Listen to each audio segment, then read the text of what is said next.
Oke, kembali lagi. Sekarang kita akan coba membuat struktur kimia organik yang melibatkan stereokimianya. Jadi kalau misalkan kalian sudah belajar stereokimia, kalian tahu ada namanya penataan ruang 3 dimensi untuk bisa digambarkan dalam struktur 2 dimensi. Nah, misalnya kita coba gambar dulu sikloheksana seperti biasa, seperti ini. Nah, kemudian kita kan harus, misalkan kita akan coba membicarakan tentang ini. Nah, 2 hidrogen yang di sana. 2 hidrogen yang di sini itu kan ada yang ke depan, ada yang ke belakang. Nah, bagaimana sekarang kita tahu bahwa dia itu ke depan atau ke belakang? Ya, kita tidak tahu. Tapi kita bisa putuskan mana yang ke belakang, mana yang ke depan. Jadi, kita bisa gunakan tools yang ada di sebelah sini. Up stereo bond dan down stereo bond. Jadi, simbol ini, simbol ini, dia merupakan simbol yang menyatakan bahwa ikatan tersebut menghadap ke depan atau ke depan layar kita. Nah, sedangkan yang ini, yang down stereo itu, dia melambangkan bahwa ikatan itu arahnya ada ke belakang. Jadi kalau misalkan teman-teman lihat hidrogen yang ini dan yang ini, saya ingin menggambarkan ini yang ke depan.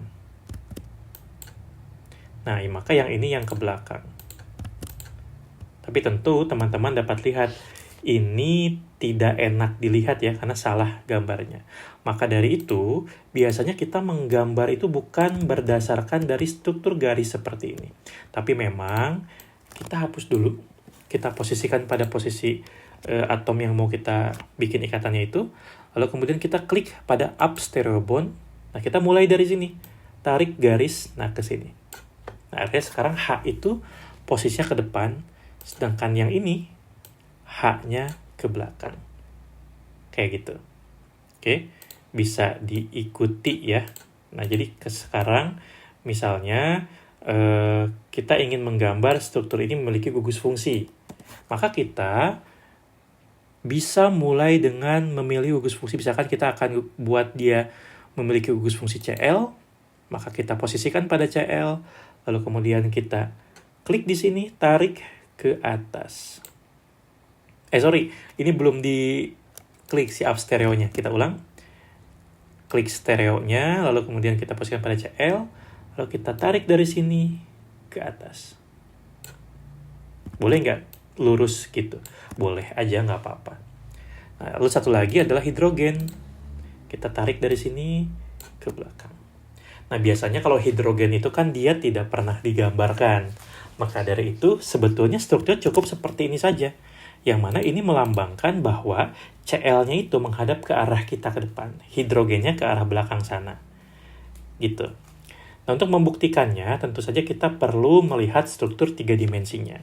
Oleh karena itu, sekarang sekalian kita bisa melihat struktur 3 dimensi menggunakan ChemSketch.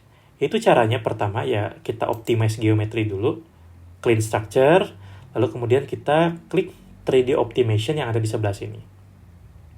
Maka nanti strukturnya akan ada sedikit berbeda, seperti ini. Lalu kemudian kita klik 3D visualization yang ada di sebelah sini. Kita bisa lihat posisinya, betul ya? Di mana tadi kita gambarkan Cl itu menghadap ke depan ke arah kita. Dan hidrogennya menghadap ke arah belakang sana. Tuh. Hidrogennya ada menghadap ke belakang sana. Sedangkan si Cl-nya yang hijau itu menghadap ke depan ke arah kita. Oke, sampai di sini. Semoga dapat diikuti. Silakan dicoba. Sekian, kita berjumpa lagi di kesempatan berikutnya.